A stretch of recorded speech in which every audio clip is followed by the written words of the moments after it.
Hi. I never know whether to say good morning or afternoon. I suppose because I'm thinking I don't know when people are going to be listening to this. Good morning for us, myself and Grant.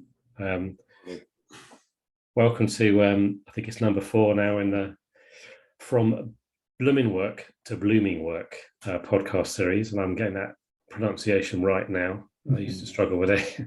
I'd just like to welcome Grant Wright, who is not someone I don't think we maybe met over LinkedIn, I guess, a little bit, but certainly Grant sort of stepped up when I was asking for people who could talk about what it means to escape from BA contracting. So we don't know each other very well, but I'm going to learn a lot about Grant during the course of this interview, as are the viewers or the watchers or the listeners. So I thought we'd just start, Grant, with you. Just if you can just give us a quick intro to you and your working life at the moment. Yeah, absolutely. So my background is in business analysis, and God, I'm trying to think how long now, but I'd say at least 15 years ago, probably more now, probably more like 20. I set up my own company. I started in the world of business analysis, and then I think about 12 years or so ago, something like that, I set up my own company to go contracting, and I've kind of done that for a number of years, and always worked in and around business analysis, but I've sometimes strayed into other areas. And yeah, I've been doing that, and then I think in the last 2 or 3 years, I've started to get interested in the world of visual thinking, which I'm sure we'll talk about as we get into the discussion a bit further. But that's been, I guess, the reason for you and I kind of having a conversation, because I'm kind of spinning that up and still doing the BA work, albeit I try to work in a slightly different way nowadays. But yeah, that's kind of my background. Brilliant. That's interesting, that working a different way. I'm sure we'll have a look at that as well. Yeah. I guess, for me, one of the themes I'm always looking for is what is it that really energizes you, what is it motivates you, and seeing how that comes into your work. And just to mention, I think one of the things I'm quite pleased about this interview as well, I talk about escaping from BA contracting like it's a prison that you're breaking out of, and maybe sends out the wrong message sometimes. It's more about finding work you love, but sometimes it feels like you need to escape to do that. And everyone's different, and there's all degrees. So it'd be interesting to see what that sort of, I don't know, I'm going to call it a partial escape. But finding work you love is probably the thing we're going to focus on here anyway. So thank you very much for being here. And I shall proceed to the first question. So I think it might be worth picking up as well about BA work and what that has meant to you in the past as well, because clearly you started into it because it's something you wanted to do and have done for many years, until it came to a point, if you like. And the question that's relevant here is, how did doing only BA contracting full time make you feel? Yeah, I mean, like I said, when I first started out early on, I loved it. I guess I was apprehensive because I was moving from what I felt was a safe, permanent job to taking my first contract and having to work away when leaving my wife and my 3-month-old baby at home at the time. So it was quite a leap. But in terms of the work, I think initially I found contracting quite liberating. That free from internal politics and performance.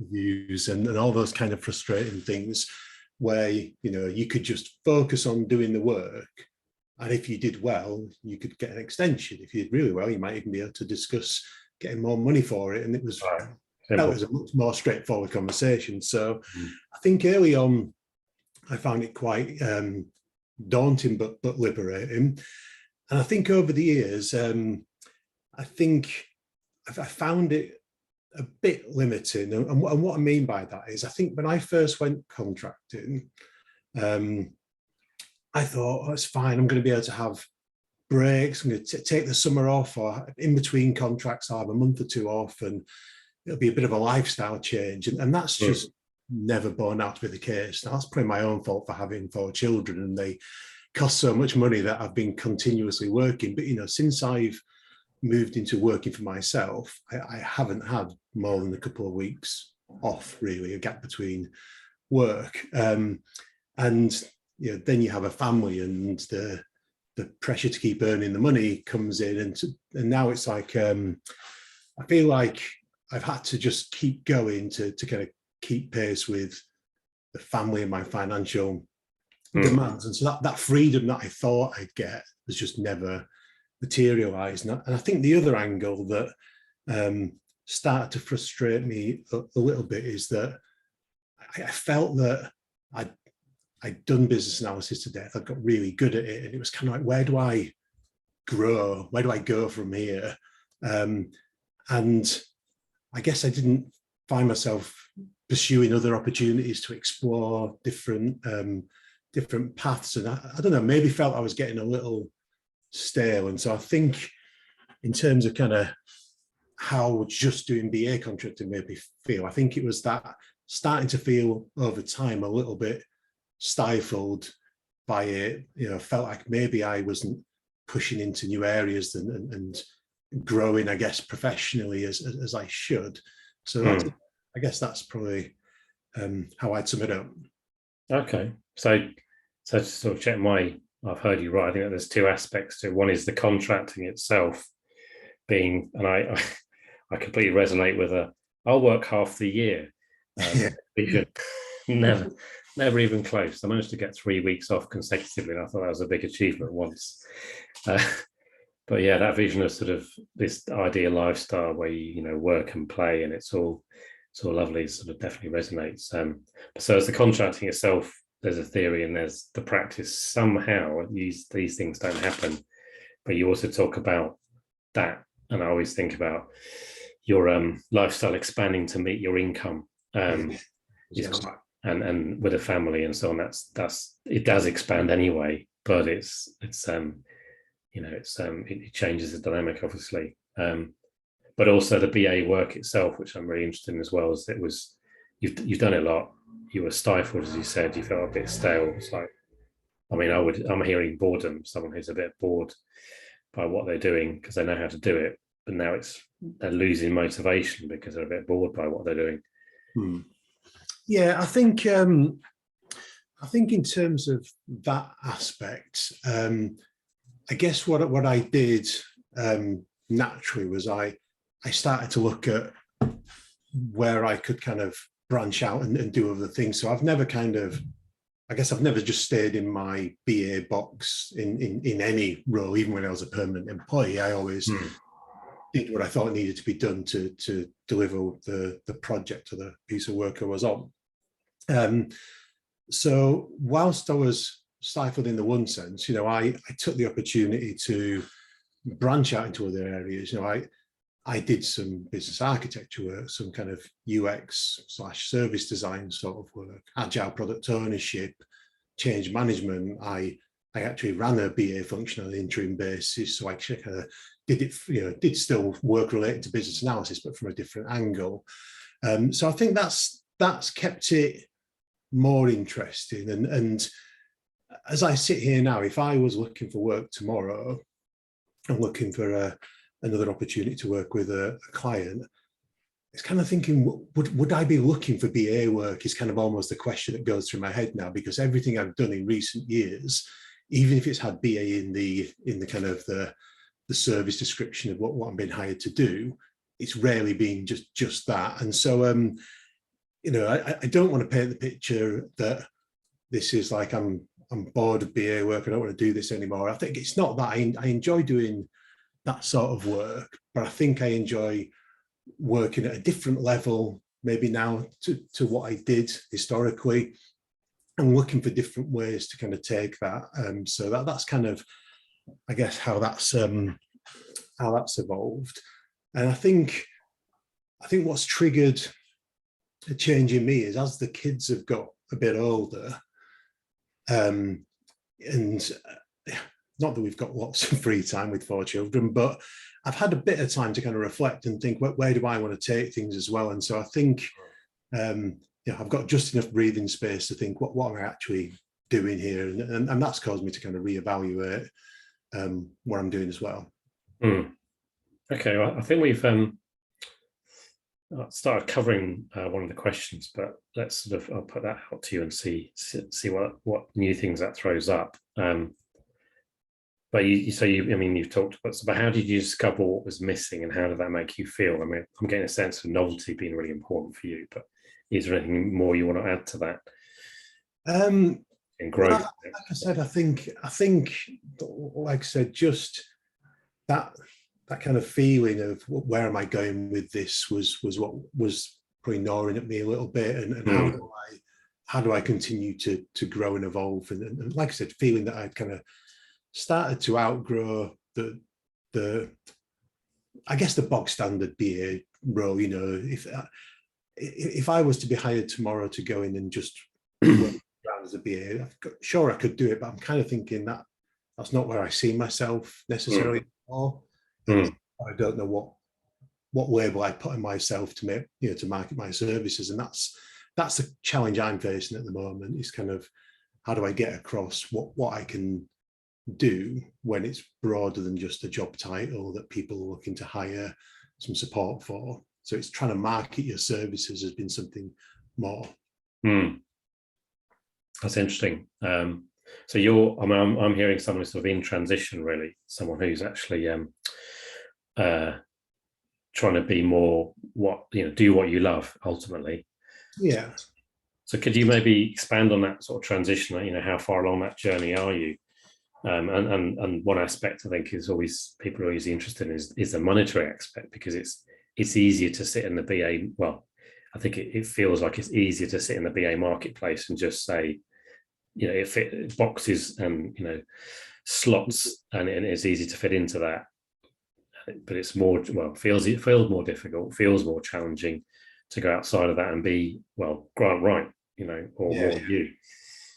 Yeah, and that has been, I guess, the challenge I've kind of got used to, like you said, in the early part of when I set up my company, just finding a BA job advert somewhere and that kind of thing. And it's and more recently, when I've been working kind of, I guess, wider than the BA community, I've tried to change the way that kind of I engage, and I guess how I market my company and my brand. And I think that's the real difference. I think before I'd be just browsing a job site and looking for a gig and sending a CV.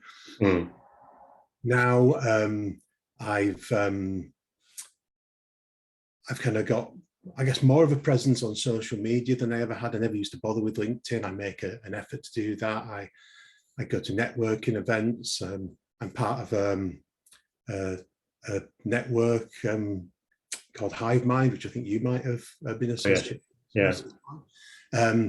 I've made some connections through them, and I think that, again, that just helps me kind of have more than one avenue through which I can try and find work and do things that way. So I think the way that I try and position what I do now, even if I'm being hired in a more traditional sense to go in and do the work, is I try and, from a mindset perspective, I try and think of myself as, right, you're coming in as a consultant, what value can you add, rather than coming in as a hired pair of BA hands. And I think that's why, certainly in the last 10 years, pretty much every role that I've gone into has evolved into something else, quite significantly, because I started by being hired as a BA, and then it's taken different paths, whether that's to actually work as a product owner in an agile team, or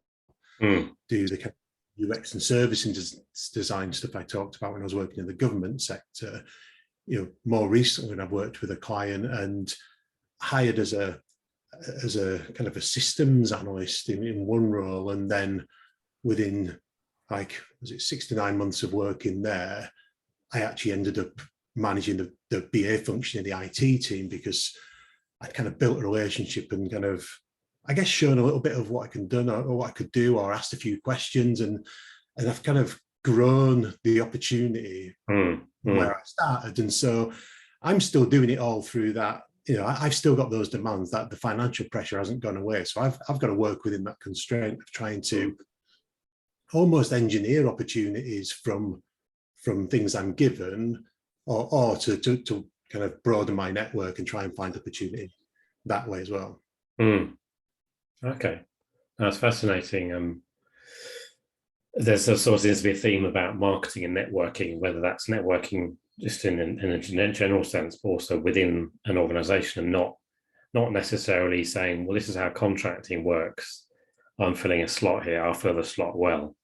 It's well, I'm working with people here who have problems and I want to help them, which feels like it's quite motivating as well. I think that's one for me, is how do you keep yourself motivated?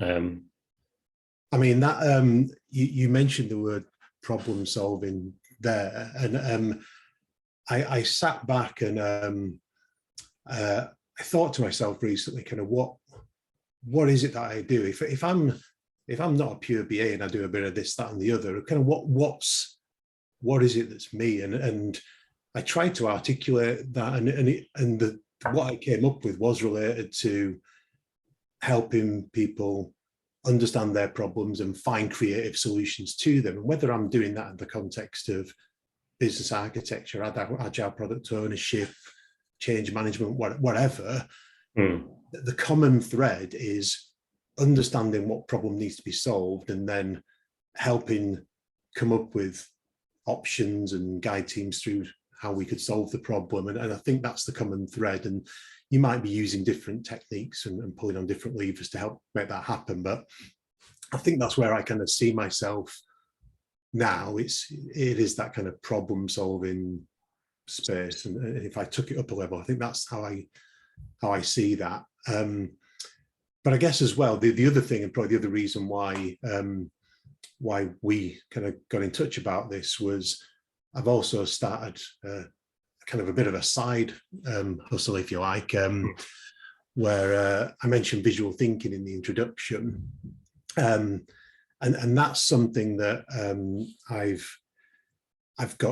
I'm really passionate about in the last couple of years. So I've been, I guess, whenever I've done the BA related work, I've always been comfortable grabbing a pen and standing in front of a flip chart or a whiteboard and externalizing my thoughts, getting people onto the same page. And it always amazes me how many people in the BA profession aren't comfortable doing that. Comfortable sitting at their desk, doing the modeling, writing the requirements documents and presenting that back, but they're not comfortable in that kind of co-creation and using, like I said, a flip chart or a whiteboard to get people on the same page and that understanding. So I've always kind of done that. And I remember seeing people posting on Instagram and things, these sketch notes, and I didn't really know what they were. So I bought the book. I've probably got it here actually. This sketch note handbook by Mike Rodey. And he talks about this idea of kind of illustrated note taking. So when you're taking notes, combining simple icons and typography to take initially just more interesting notes that are more memorable for you. So I kind of got interested in that. And so I'd start in my own notes, whether that was in meetings or probably more so from a learning capacity, attending webinars or conferences, starting to take my own visual notes. So very much started from that learning angle for myself. And then I think after a while, a good 12 to 18 months after I'd been doing this, I got brave and decided to post one of my sketch notes on Instagram, and actually got quite a decent reaction to it. And I was at an IIBA event, the Midlands chapter, Mm. and a chap called Paddy Dander, or Pardeep, his name is, but everybody calls him Paddy. He was the communities director of the Midlands chapter, and we met at one of the events, and we got chatting, and we discovered that we had this shared interest in visual thinking, because I talked about maybe doing a talk at one of the events about this thing that I'd learned about. And then I went to see Paddy talk at one of his events in Birmingham, and he used loads of hand-drawn visuals in his slides. And so we got talking about it, and he put me in the direction of another couple of books, and we kind of got this shared passion, I guess, of around visual thinking. And that must have been 2019, because I think we were talking about maybe starting a meetup group, because we wanted to learn more about visual thinking. And I think there was a meetup that was going on up in Scotland and one down in London, but nothing in the Midlands. So we said, well, we'll do it. We'll set one up. And then COVID hit, and that opportunity kind of never came. So we sat on the idea for a while, and then we thought, well, let's just do it. So we launched an online meetup called the Visual Jam in August 2020. Yeah. And we wanted to try and build a community that could learn about visual thinking, and not just the sketchnoting side of things I'm talking about, but other applications of visual thinking. And so, we set this up, and then we kind of reached out. And so literally the first person I reached out to on LinkedIn was this guy. It was Mike Rodey. And Mike, you've never met me, but this is what we're doing. And I think, Mike's such a great guy, and he's so generous with his time. And I think maybe we got lucky because we were in lockdown and people maybe had a bit more time. He's like, sure, I'll jump on. And that really gave the meetup a kickstart, because lots of people were interested, they signed up, and we've been able to kind of grow a community. And then once we've had somebody like Mike join, then it's easier to find the next guest and the next guest, because you can say, oh, Mike Rodey came and joined us. So now I think we've got just shy of 2,000 members in the meet. So it's gone really well. But as we've been doing that, people have then started speaking to myself and Paddy and saying, well, can you help us with this? Can you do one of those sketch notes for an event? Or do you train people on how to do this stuff? And so we weren't really marketing any services, but we kind of saw that people were asking us for stuff. So we incorporated the Visual Jam, I don't know, about a year ago, something like that. And we've been doing some training, like I said, some commissioned work to do sketch notes or graphic recordings at conferences, and also to produce a few kind of hand-drawn posters for events and things like that. We're working with a couple of clients at the moment on those. So it's still very early days, and it's definitely still a side thing, but with an aspiration to grow that and make it something bigger. So that's kind of the thing that I find I'm really passionate about. And I guess the crossover is I'm introducing that more so into my work through my company, Skylight Solutions. I'm bringing those tools to the table and trying to practice what I preach when I talk about visual thinking a bit more, I think. Wow. That's great. I'm glad we got to that, because that was actually almost like the sort of the point of this conversation. Well, what I'm hearing is, in a way, I talk about myself being, who am I and how can I bring that to my work? I talk about I'm an adventurer, which sometimes looks a bit like an entrepreneur, but that's the way I'm most comfortable talking about myself, which doesn't feel like a compromise. It feels like maybe you would perhaps describe yourself as a visual thinker or something like that, and feel that's I think I can't remember what I've put on my LinkedIn profile. I think it's something along the lines of a visual thinker who helps people solve problems. And so I've tried to tie it into the thing we were talking about, but recognizing that actually visual thinking is so prevalent in how I do that. I don't think I'd even realized it until I knew it was a thing, and then realized more about where you could take it. And I'd kind of practiced a bit more, and then you get more confident, and then you see more applications for using visual thinking. So I'm definitely for it. And I find that people are probably more interested when I speak about what I do and I show some of the visual stuff. Everybody's like, oh, that's interesting. If I try and talk about what a BA does, maybe less so. Even BAs, but anyway, we won't go down that path. But Yeah, let's not do that. people, what does a BA do? Yeah, there was one other thing I found really interesting was how you started with your passion, and then there's a business may, is emerging, and it doesn't sound like you're even presuming too much, but you're just sort of following your passion essentially, but also being, okay, I need to earn a living, so how can these come together? Yeah. Which is sort of the opposite of what I did, which is part of my lessons of start with the money and what people will pay for. Start with what you love, because that's, I mean, again, it's coming across here. What I talk about is do what you love, but also the journey getting there is also about doing what you love. Yeah, because and they I think the energy to drive you forward. yeah, and I think because I've got those financial commitments, and Paddy's the same. He's got a full-time job. We've had to take the pace fairly slow and treat it as that side hustle.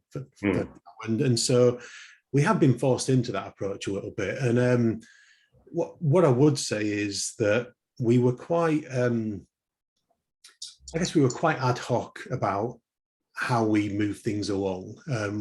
We didn't think it through that much. Now, if we were being generous, we'd say, oh, we were being agile, we were responding, we were testing, we were learning. I think that's true, and that was deliberate. Let's not overthink it. But equally, I think in terms of what lessons could we have learned, I think what we've got now is we've had some conversations where we've said, where are we trying to take this? Because there's so many different directions we could take. So we've talked about some higher level strategic goals, and nothing too detailed, but just enough to anchor the direction we're taking. Because I think when we first started, we were just interested in it. We were going to get the word out there. If somebody said, will you speak at this event or attend this conference, we're like saying yes to everything. That was great for getting the Visual Jam brand known, understood. And so it has worked well, and we have got work on the back of that, even though we weren't marketing services as such. But I think it was a lot of effort without an end goal or a service offering in mind to hook into.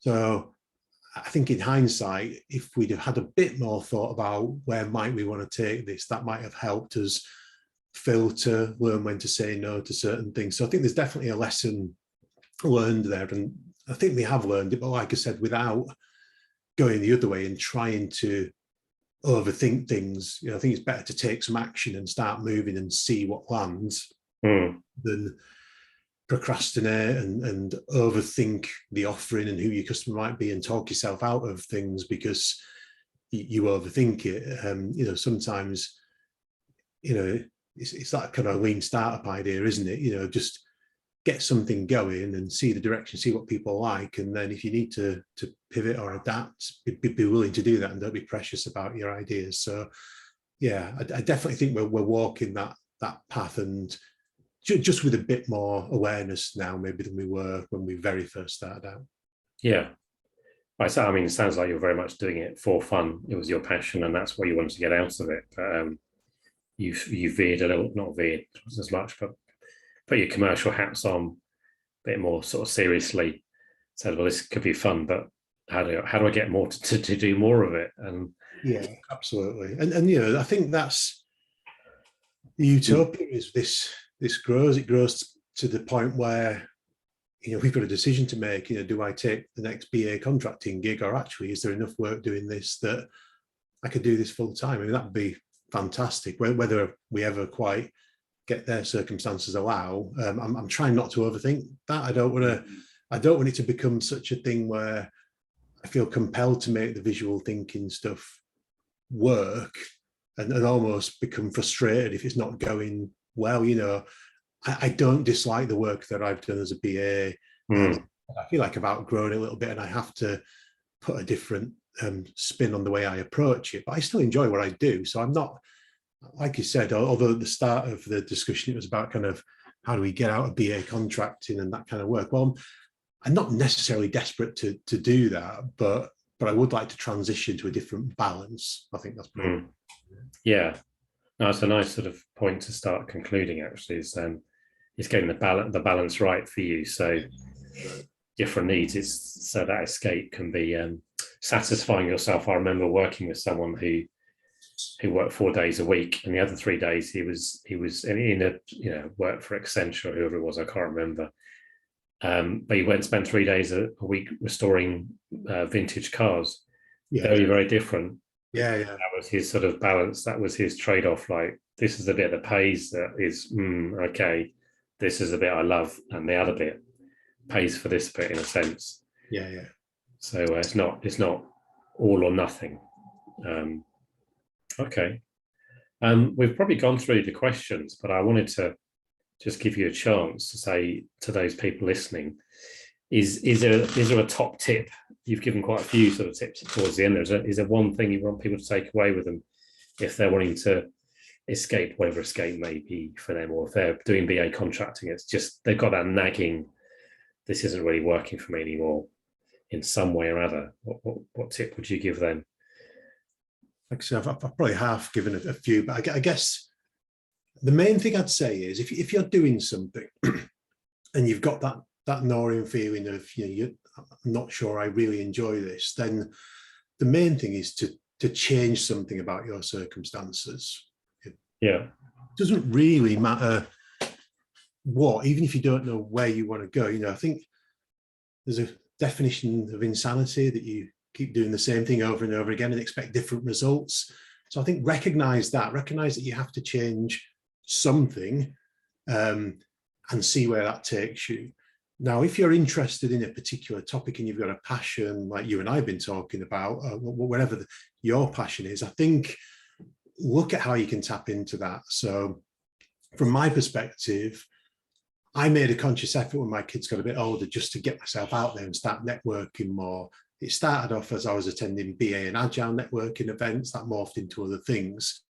But I think networking does open up opportunities to speak to people, to find a different perspective, those kind of things.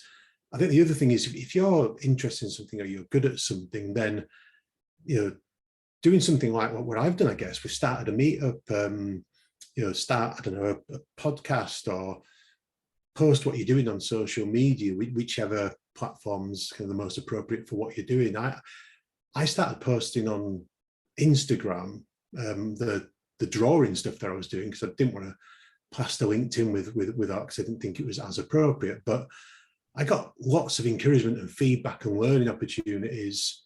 And then I started to see other people that were doing stuff like that they were doing it professionally. And then I looked at what their companies did, and then I realized all the ways you could take it. And that was just from me putting my stuff out there and then seeing who's liked and commented on it and then seeing, well, what do they do?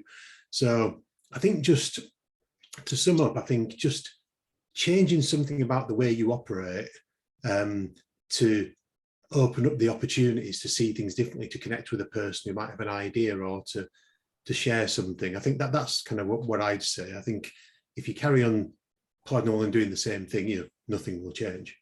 Thank you, Grant. That's really good. Well, it's been a pleasure talking to you. Is there anything else you wanted to share before we conclude? No, I don't think so. I mean, I think I've mentioned the Visual Jam enough, but if people are interested, you can go to thevisualjam.com, and from there you can see the link to our meetup group, which is free every month. We get some fantastic guests, so if you're interested in joining us, that would be great. We have a YouTube channel, so you can have a look at some of the historic events and get a feel for that. And my company for the kind of, if you like, the day job, the BA work and the related stuff is Scarlet Solutions. You can find me at scarletsolutions.co.uk, or I'm happy to connect on LinkedIn if people want to kind of message me or whatever. That's fine. I'm open to connecting. Brilliant. Well, thank you very much. It's been a pleasure getting to know you a bit better, Grant, and lovely to hear about your story as well. Thank you. Thanks for having me. You're welcome.